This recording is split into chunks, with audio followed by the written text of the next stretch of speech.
ഈ മരുന്നെത്തിക്കുന്നതുമായി ബന്ധപ്പെട്ട ഇരുവർക്കുമിടയിൽ നടന്ന സംഭാഷണവുമായി ബന്ധപ്പെട്ടുള്ള കാര്യങ്ങൾ കൂടി ഈ തെളിവായി രണ്ടാമത് സമർപ്പിച്ച തെളിവുകളുടെ കൂട്ടത്തിൽ കോടതിയിൽ സീൽ ചെയ്ത കവറിൽ എത്തിയിട്ടുണ്ട് എന്നാണ് വിവരം. അങ്ങനെയെങ്കിൽ ഇതൊരു മ്യൂച്വൽ റിലേഷൻ ആയിരുന്നുവെന്നും അത് കഴിഞ്ഞ് പിന്നീടൊരു പിണക്കം ഉണ്ടായപ്പോൾ രാഹുലിനെതിരെ ആരോപണം ഉന്നയിച്ചുകൊണ്ട് യുവതി രംഗത്തെത്തുകയായിരുന്നുവെന്നും ഇതിന് പിന്നിൽ രാഷ്ട്രീയ ഗൂഢാലോചന ഉണ്ട് എന്നുള്ള വാദമായിരുന്നു മുൻകൂർ ജാമ്യാപേക്ഷയിൽ രാഹുൽ പറഞ്ഞിരുന്നത്. ആ കാര്യം പ്രതിഭാഗം അഭിഭാഷകർ ഇന്നലെ കോടതിയിൽ ആവർത്തിക്കുന്ന സാഹചര്യമുണ്ടായിരുന്നു. അങ്ങനെയെങ്കിൽ പ്രോസിക്യൂഷൻ കഴിഞ്ഞ ദിവസം വാദിച്ച പ്രധാനപ്പെട്ട കാര്യങ്ങൾ, അതായത് വഞ്ചിച്ച് നഗ്ന ദൃശ്യങ്ങൾ മൊബൈൽ ഫോണിൽ പകർത്തി അത് കാണിച്ച് ഭീഷണിപ്പെടുത്തി പാലക്കാട് ഉൾപ്പെടെ എത്തിച്ചു യുവതിയെ, അതിനുശേഷം ക്രൂരമായ രീതിയിൽ ബലം പ്രയോഗിച്ച് കീഴ്പ്പെടുത്തി എന്നതടക്കമുള്ള കാര്യങ്ങളായിരുന്നു പ്രോസിക്യൂഷന്റെ പ്രധാനപ്പെട്ട വാദം. അതിനിടയിലാണ് പ്രോസിക്യൂഷന്റെ വാദങ്ങൾക്ക് ബലം പകരുന്ന തരത്തിൽ രണ്ടാമത് ഒരു പരാതി കൂടി പൊതുരംഗത്തേക്ക് വരികയും ആ പരാതിയിന്മേൽ സംസ്ഥാന പോലീസ് മേധാവിയുടെ നിർദ്ദേശത്തിന്റെ അടിസ്ഥാനത്തിൽ ക്രൈംബ്രാഞ്ച് കേസ് രജിസ്റ്റർ ചെയ്യുകയും ചെയ്തിരിക്കുന്നത്. യഥാർത്ഥത്തിൽ ഈ വസ്തുതകൾ സത്യമാണ് എങ്കിൽ ഒരു റേപ്പ് അറ്റംപ്റ്റ് എന്ന് പറയുന്നത് ഈ രണ്ടാമത്തെ കേസിലാണ് നടന്നിരിക്കുന്നത്. അതായത് ഒരു തരത്തിലുള്ള സൗഹാർദ്ദവുമില്ലാതെ നേരിട്ടൊരു കടന്നാക്രമണം ഉണ്ടായിരിക്കുന്ന രണ്ടാമത്തെ കേസിലാണ്. പക്ഷേ അവിടെ ഒരു വിലങ്ങുതടിയായി നിൽക്കുന്നത് ഈ രണ്ടാമത്തെ കേസിൽ പരാതിക്കാരി നേരിട്ട് മൊഴി നൽകാനും 164 സ്റ്റേറ്റ്മെന്റ് നൽകാനും തയ്യാറായാൽ മാത്രമേ ആ കേസിന് നിയമസാധ്യത ഉണ്ടാവുകയുള്ളൂ. എന്തായാലും പ്രോസിക്യൂഷന് വേണ്ടി ഹാജരാകുന്ന അഭിഭാഷക പ്രധാനമായി ഈ കാര്യം എടുത്തു പറയും. അതായത് ഇന്നലെ ക്രൈംബ്രാഞ്ച് രജിസ്റ്റർ ചെയ്ത FIRലെ പ്രധാനപ്പെട്ട കണ്ടെത്തലുകൾ, സുഹൃത്തിന്റെ വാഹനത്തിൽ ഈ യുവതിയെ ഒഴിഞ്ഞ സ്ഥലത്ത് എത്തിച്ചു എന്നതടക്കമുള്ള കാര്യങ്ങൾ, ഗുരുതരമായിട്ടുള്ള പരാമർശങ്ങൾ അതിലുണ്ട്. ആ കാര്യങ്ങളൊക്കെ ആവർത്തിക്കും. അതിനുശേഷമായിരിക്കും ഇരകളെ മാനേജ് ചെയ്യാനുള്ള നീക്കം സ്വാധീനമുള്ള ഒരു MLA ആയതിനാൽ രാഹുൽ മാങ്കൂട്ടത്തിന്റെ ഭാഗത്തുനിന്ന് ഉണ്ടാകാൻ സാധ്യതയുള്ളതുകൊണ്ട് ജാമ്യം നൽകരുതെന്ന ആവശ്യം ആവർത്തിക്കാൻ പോകുന്നത്. അതിൽ സാധാരണയായി ഇത്തരം കേസുകളിൽ വാദം കേട്ട് അന്ന് തന്നെ വിധി പറയുന്ന കോടതി ഇന്നലെ അത്തരത്തിൽ വിധി പറയാതെ ഒരുപക്ഷെ വാദിഭാഗവും പ്രതിഭാഗവും സമർപ്പിച്ച അധിക തെളിവുകൾ അടക്കം വിശദമായി പരിശോധിച്ചതിന് ശേഷമായിരിക്കും അല്പസമയത്തിനകം വിധി പറയാൻ പോകുന്നത്. ഒരുപക്ഷെ രാഹുൽ മാങ്കൂട്ടത്തിന് കർശന ഉപാധികളോടെ ജാമ്യം ലഭിക്കാനുള്ള സാധ്യത തള്ളിക്കളയാനാവില്ല എന്നതാണ് നിലവിൽ ലഭിക്കുന്ന സൂചനകൾ. യെസ്, വളരെ പ്രധാനപ്പെട്ട വിവരം എന്നത് രാഹുൽ മാങ്കൂട്ടത്തിന് മുൻകൂർ ജാമ്യാപേക്ഷയിന്മേൽ ഉടൻ തന്നെ വിധി ഉണ്ടായേക്കും എന്ന സൂചനകൾ ആണ് ഇപ്പോൾ പുറത്തു വന്നുകൊണ്ടിരിക്കുന്നത്. പ്രോസിക്യൂഷൻ കൂടുതൽ തെളിവുകൾ കൂടി ഇപ്പോൾ ഹാജരാക്കിയിരിക്കുന്നു എന്നത് തന്നെയാണ്.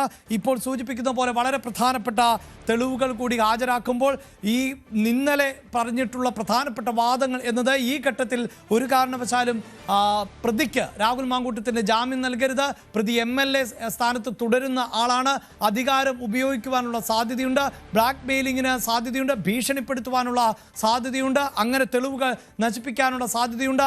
അതോടൊപ്പം തന്നെയാണ് പുതിയൊരു പരാതി ഇപ്പോൾ രജിസ്റ്റർ ചെയ്തിട്ടുള്ളത്. സ്ഥിരം കുറ്റക്കാരൻ എന്ന നിലയിലേക്കുള്ള വാദത്തെ സാധൂകരിക്കുന്ന തരത്തിലുള്ള തെളിവുകളടക്കമാണ് ഹാജരാക്കിയിട്ടുള്ളത് എന്നാണ് നമുക്ക് മനസ്സിലാക്കാൻ സാധിക്കുന്നത്.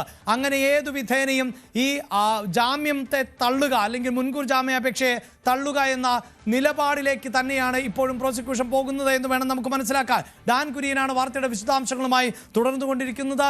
ഡാൻ, ഇന്ന് തന്നെ ഒരു പക്ഷേ ഉച്ചയ്ക്ക് മുമ്പ് തന്നെ ഇതിൽ ഒരു വിധി പ്രസ്താവം ഉണ്ടാകുവാനുള്ള സാധ്യതയല്ലേ നമുക്ക് കാണേണ്ടത്? പ്രത്യേകിച്ച് കഴിഞ്ഞ ദിവസം സുദീർഘമായൊരു വാദമാണ് നടന്നത്.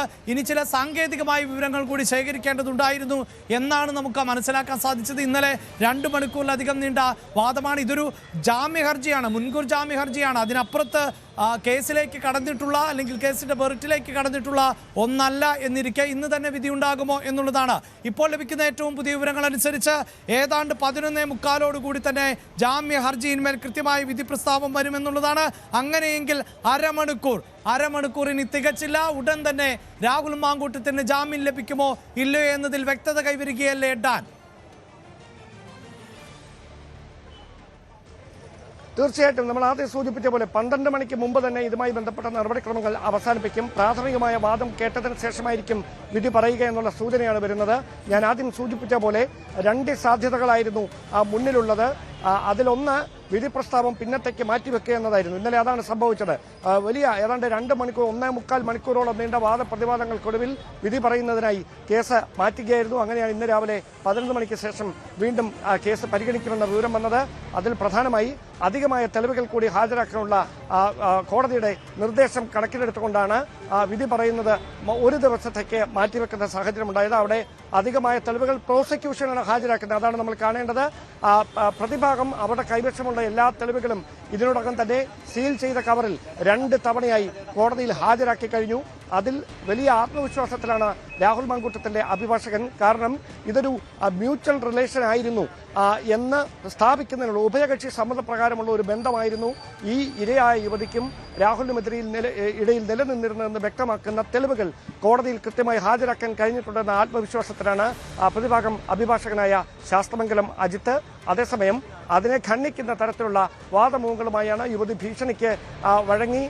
അതോടൊപ്പം തന്നെ തന്റെ സ്വകാര്യ ദൃശ്യങ്ങൾ പകർത്തി ഭീഷണിപ്പെടുത്തി. അതോടൊപ്പം ഗർഭചിത്രത്തിന് പ്രേരിപ്പിച്ചു. അത് ശാരീരികമായി വലിയ അവശതകളിലേക്ക് നയിച്ചു.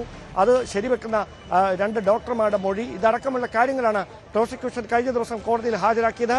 അതിന് പുറമെയാണ് രാഹുൽ മാങ്കൂട്ടത്തിന് കുരുക്കാകുന്ന തരത്തിൽ ഇന്നലെ സംസ്ഥാന പോലീസ് മേധാവിയുടെ നിർദ്ദേശത്തിന്റെ അടിസ്ഥാനത്തിൽ ക്രൈംബ്രാഞ്ച് രജിസ്റ്റർ ചെയ്തിരിക്കുന്ന 2ാമത്തെ കേസിലെ വിശദാംശങ്ങൾ കൂടി പബ്ലിക് പ്രോസിക്യൂട്ടർ ഇന്ന് കോടതി മുഖേന മുമ്പാകെ അറിയിക്കാൻ പോകുന്നത്.